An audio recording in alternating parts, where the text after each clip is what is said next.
sir. Well, once again, it is my great honor and privilege to be bringing the word of the Lord to us this morning, and it's not a task I take lightly, and it's always something that I enjoy preparing for and enjoy doing. And as many of you know,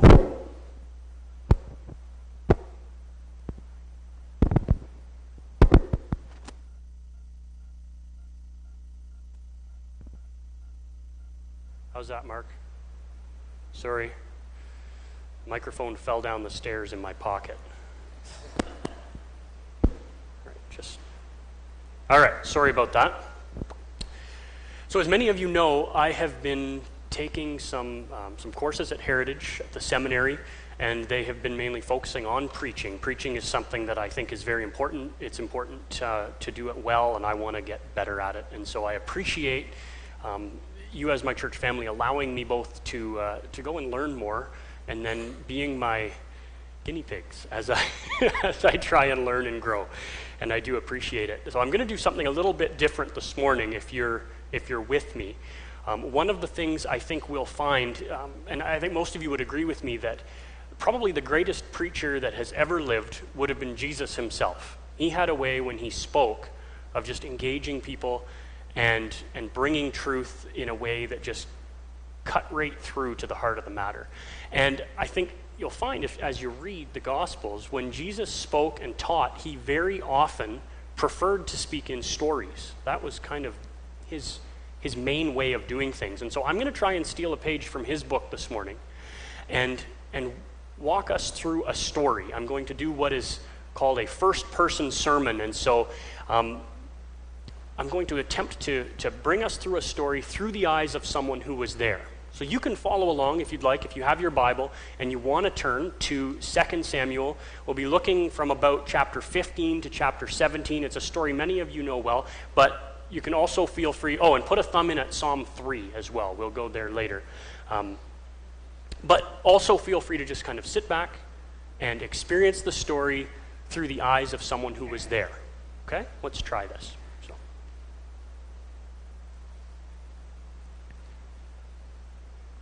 I will never forget that day. I can see it all now as if it had just happened. I was just returning home when the messenger came storming up to the house. He was coming from the direction of the palace. He was obviously distraught. You could tell right away this was not good news. He had my attention before he opened his mouth. And what he said cut me to the heart. He said, Absalom has revolted. He has declared himself king in Hebron, and he and his men are on their way to Jerusalem right now. King David has fled. He has ordered all of his officials to flee, to leave the city before Absalom gets here, lest he put us all to the sword. You must go now. I was just struggling to breathe. The words hit like a hammer. I fell to my knees. I tore my robe in anguish, and I couldn't even find words. I looked up and I said, where is the king now? But he was already on his way.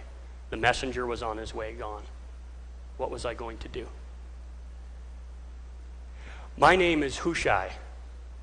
I am King David's friend. Many people would claim to be King David's friend, but I am his friend. That's my official job title. I am King David's friend, his trusted counselor and confidant. I've known David for years, and I've been through thick and thin with him, and I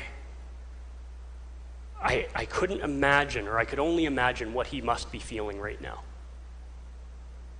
Absalom was his now oldest son. It wasn't always that way. He had an older brother named Amnon. But after an incident with Absalom's sister and Amnon, Absalom bided his time for 2 years and then killed his own brother. The king did not deal with the situation maybe as directly as he should have. In hindsight, Absalom went to live with his grandfather on his mother's side for a few years, reconciliation process had happened slowly, and Absalom had come back about 4 years ago. He had moved back to Jerusalem. Absalom, now the king's firstborn, next in line to the throne. Absalom, who was widely understood to be the most handsome man in Jerusalem. He had everything that a man wanted to be and that a woman wanted to have in a man. He was tall and handsome, long flowing hair. He was good looking and he knew it, but he was more than good looking. He was cunning. And I had wondered if he was done. And now we see what he had been doing for those 4 years. He had been plotting and scheming, and now he had done it. He had gone down to Hebron under false pretenses, gathered secretly some support to himself, and he has declared himself king. A nation can't have two kings. So what were we to do? I was told to flee, and with good reason. Like I say, there can only be one king, and when Absalom and his forces got to the city, it didn't take a lot of imagination to think what would happen to the outgoing king and his officials. But I had to find David. I quickly headed towards the palace. Thought that would be the place to start. When I got there, it was almost deserted. On the way, the streets were electric with tension. People didn't know what to do. Many people were weeping and wailing. The palace was almost deserted when I got there. I didn't waste my time looking. I thought, no, the king is gone. I grabbed a man who was nearby and I said, which way? Which way did the king go? Which king? He said. I said, King David. Where did he go? He said he and his family and his servants left that way towards the Kidron Valley. I went as fast as I could. I don't run as fast as I used to. But I managed to make my way down to the gate, and there I could see the long line of the king's entourage as they were making their way down to the valley. I knew the king was among them somewhere, but I couldn't make him out yet. I had to try and find him. So I started pushing through the crowd.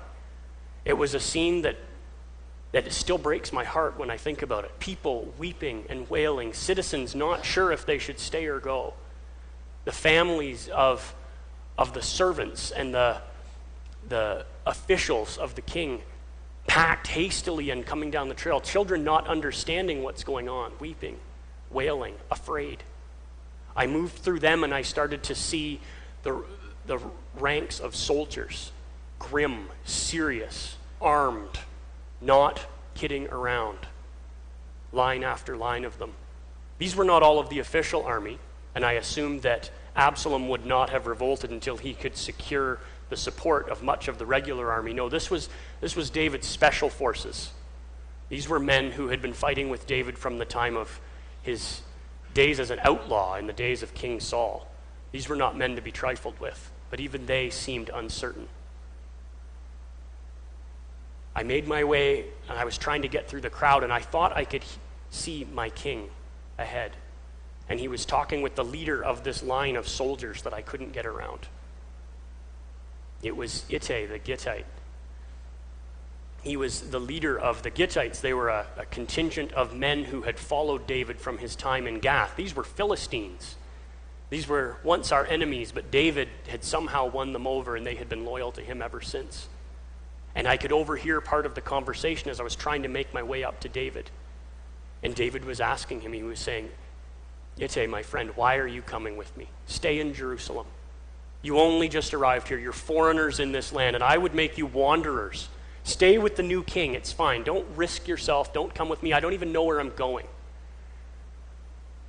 And Ittai spoke, and you could tell he spoke for all of his men. When he says, wherever my lord the king goes, that is where I will go. If it means life or it means death, we are yours to a man. And you could tell David would have to physically force those men back into the city. And so he relented. Very well, he says, march on.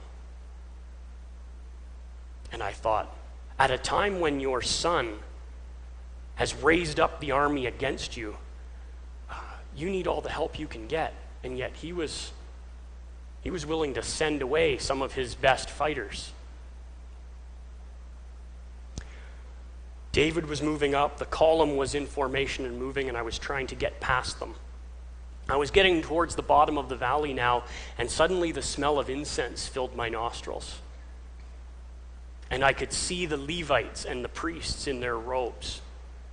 They had come out with the Ark of the Covenant from the temple, and they were prepared to follow David. And they had set the ark down, and they were offering incense and sacrifices and prayers. And as I got closer, I could hear they were prayers for the safety of the king. The man in the city's words echoed in my ears, which king? But I knew these were David's men. And as I was making my way closer, I could see David talking to the priests. And I got closer and I could hear what he was saying. And again, it surprised me. He was talking to Zadok and Abiathar, his high priests, and he was telling them, men, take the Ark of the Covenant back to the city. You and the Levites, take it back to the temple. That's where it belongs. We are prepared to go with you, my lord the king, they said. No. He says that the ark belongs in the temple of the Lord. And he said, if God is pleased with me, he will bring me back to this city and this temple, and I will see the ark again. And if God is not pleased to bring me back, if I have displeased him and he has other plans for me, I trust him to do what is best. You men go back. They didn't seem convinced. And then an idea crossed David's face, and he said, listen, go back and bring your sons with you. Zadok and Abiathar had a couple of strong young sons, Jonathan and Ahimaaz. These boys could run. And he said, go back with your sons and send word to me by your sons when you learn of anything that happens in the city. When Absalom and his men come, keep your ear to the ground and send your sons. I will be staying at the fords of the river in the wilderness. That seemed to convince them, and they already started making arrangements to get the ark back into the city and move on. I moved past the priests. David was moving up the line of people. Some of these were his own wives and his other wives and their sons, their families, men, women, children, packed in haste and moving up the hill. I was almost to David when a messenger overcame both of us and rushed up to David, knelt before him. My lord the king, he said, I bring news. It was news that I wish I hadn't heard. He said, I bring news, my lord the king. Ahithophel is among the conspirators. He has joined forces with Absalom.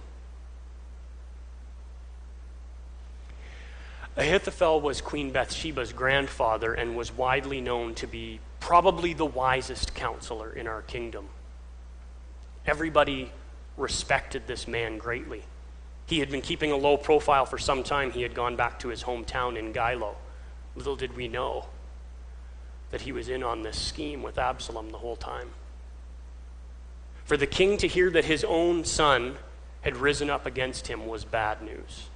To hear that he had won the hearts of the men of Israel was dangerous. But for him to learn that Ahithophel has sided with him, this day just got impossibly dark. And I heard the king cry out and pray loudly, O Lord, make foolish the counsel of Ahithophel. He may as well have been praying for the Lord to make the grass blue. For this man's counsel was anything but foolish, but he cried out. The servant bowed and left, and David continued on his way, and finally I caught up to him at the summit of the hill. I knelt before him. My robe was torn. I had dust on my head. I said, my lord the king, your servant is here to serve you. He said, my friend, if you come with me into the wilderness, you will just be a burden to me. I am not, as I said, as young as I used to be.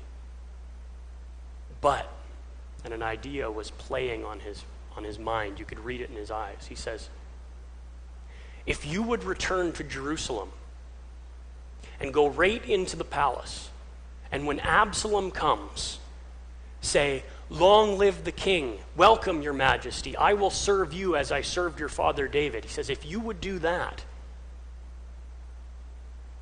you could serve as a spy. You could help frustrate the counsel of Ahithophel.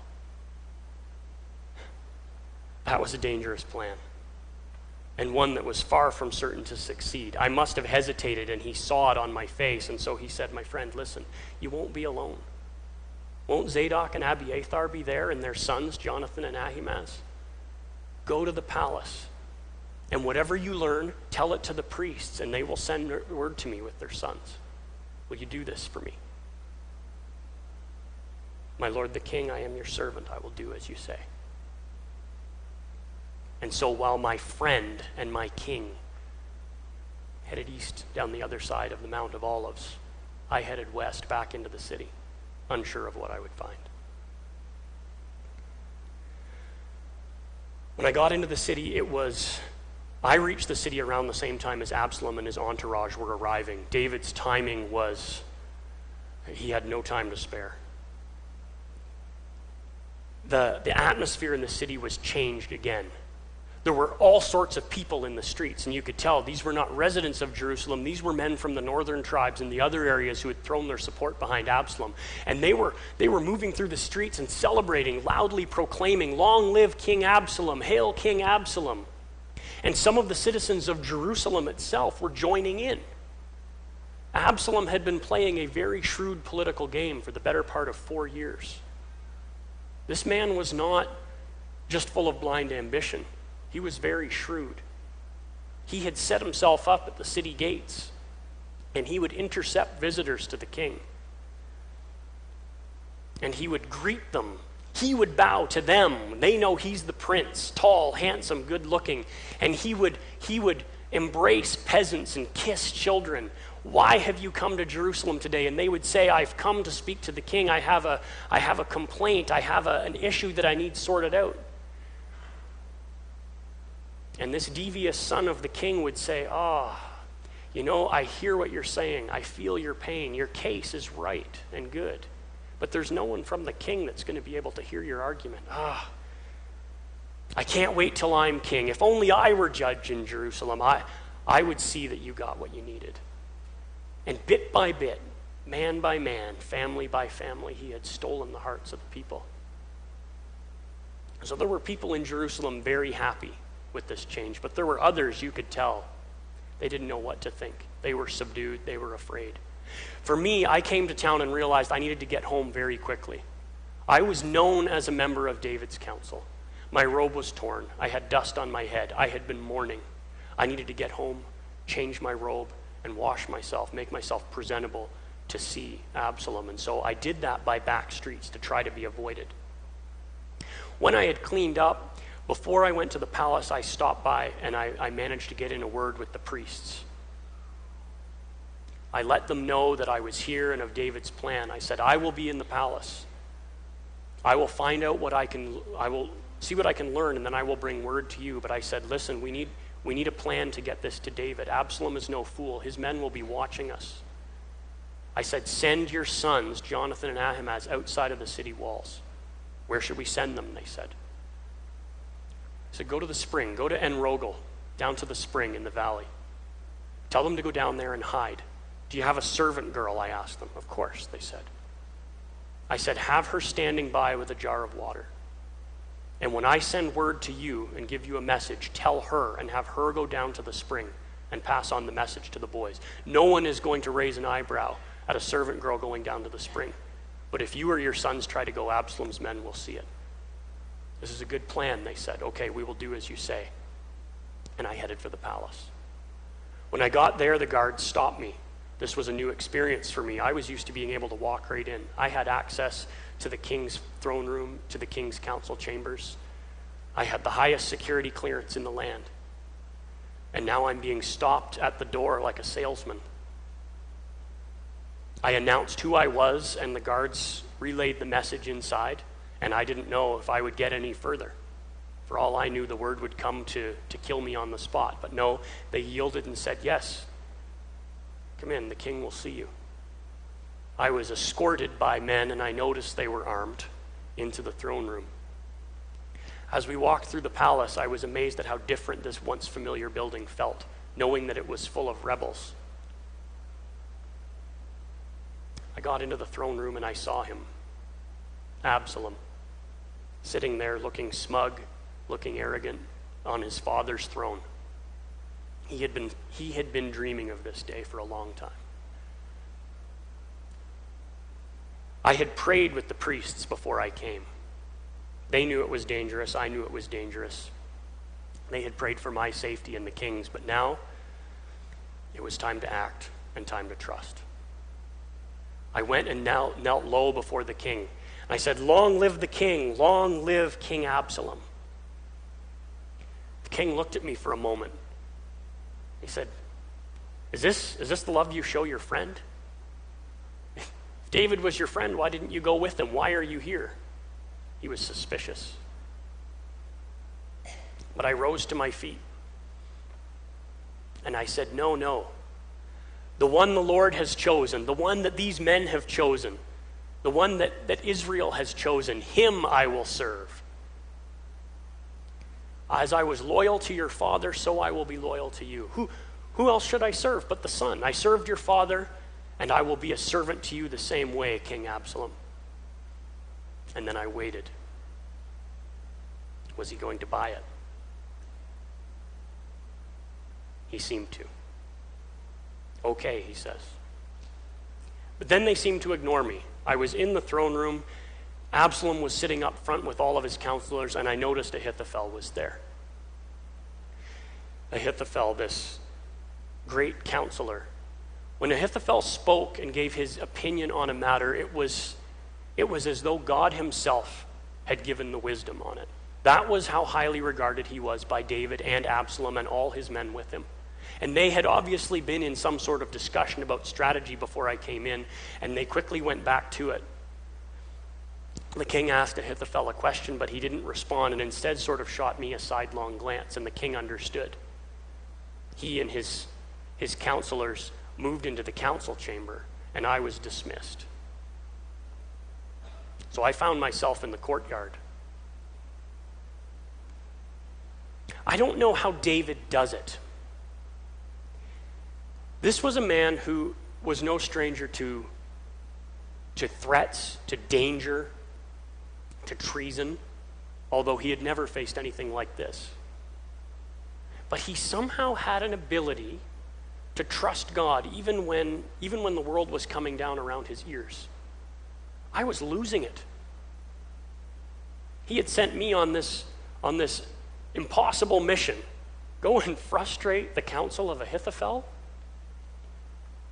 Ahithophel, who was right now, as we speak, inside the palace, in the council chamber, telling the treacherous son Absalom how best to destroy his father and steal his throne. And I'm kicking stones around in the courtyard, and I'm supposed to trust God.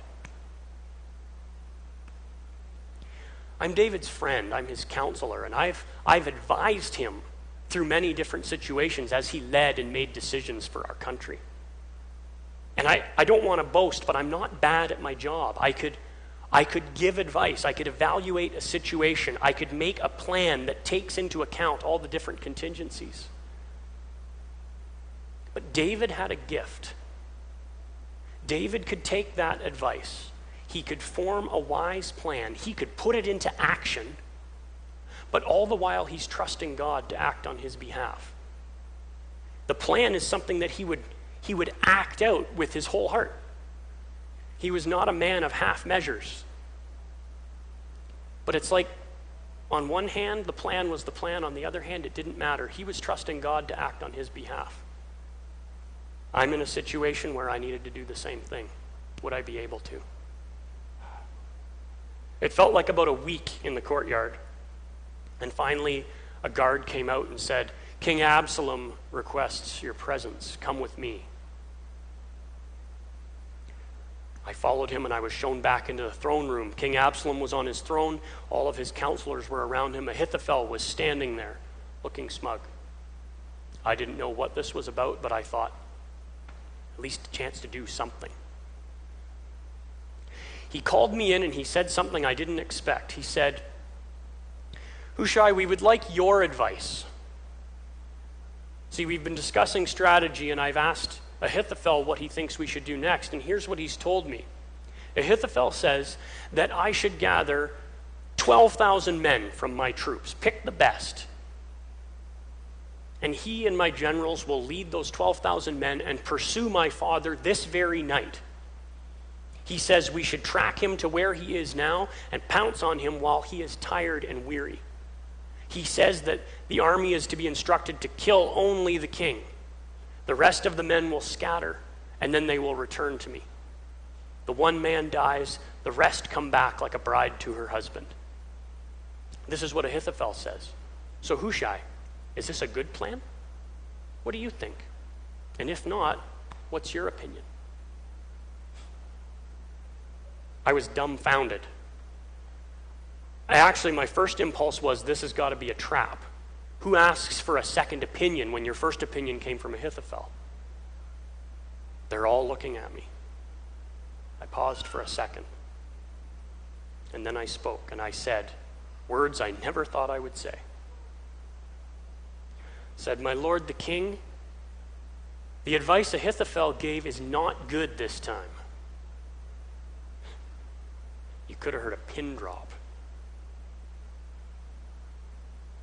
I said, you know, my lord the king, that your father is a fierce fighter, and the men with him are mighty warriors, and right now they are like angry bears robbed of their cubs.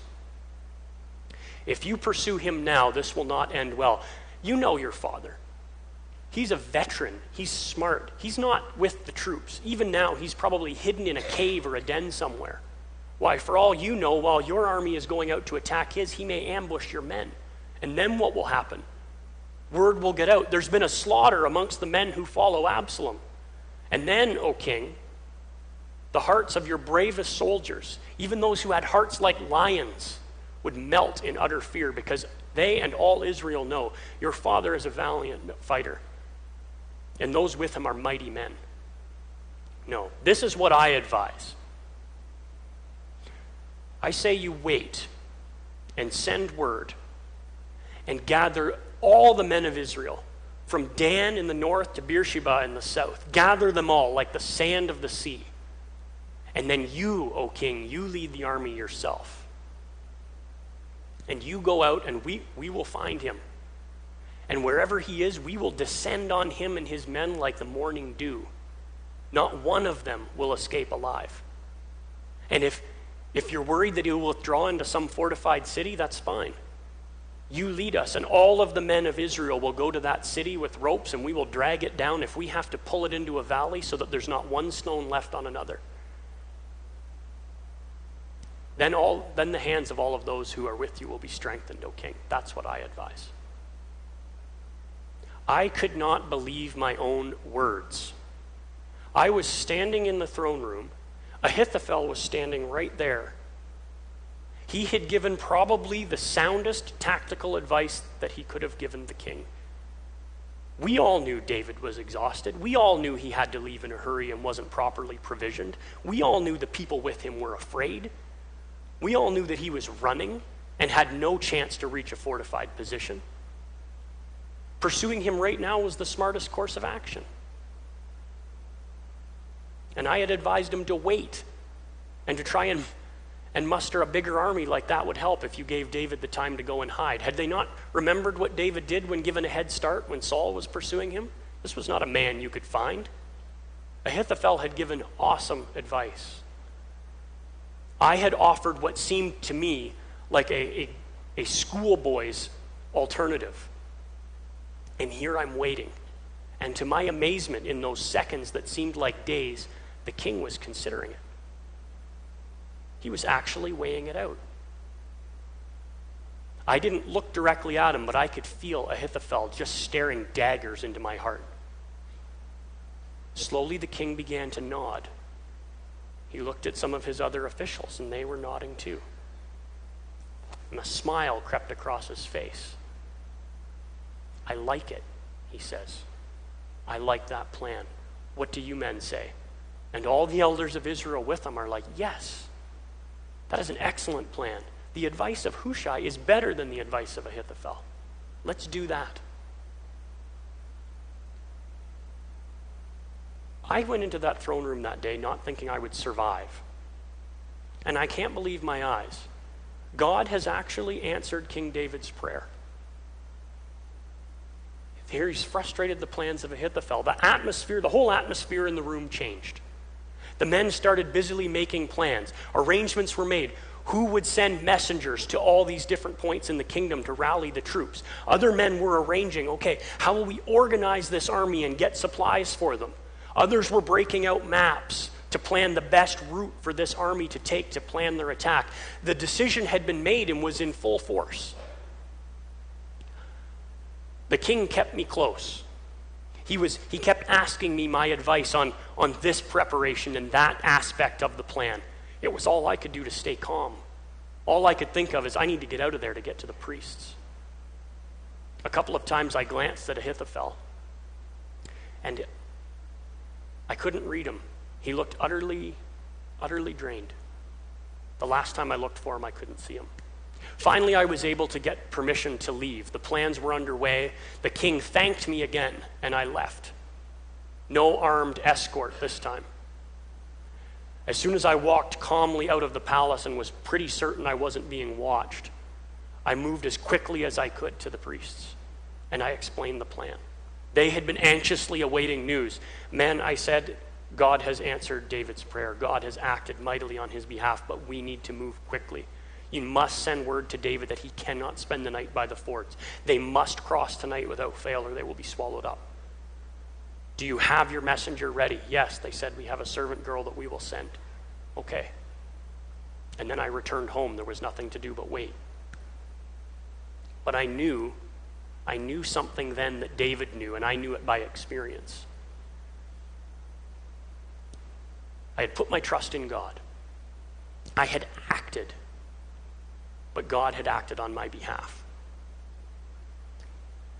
The plan worked, by the way. In a couple of days, the true king came back. The treacherous son had been killed in battle. David and his men had come back, and peace was restored to the kingdom. I had heard some of the stories. Ahimaaz and Jonathan had quite a time getting the message to David. They had been seen and pursued, and they almost didn't make it, but they got there in time. And it was a good thing, too, because while it was difficult in the dark for all of the people to cross the Jordan, there were allies of theirs waiting with fresh supplies for them, and they were able to take up a defensible position in a town nearby. God had truly answered his prayer.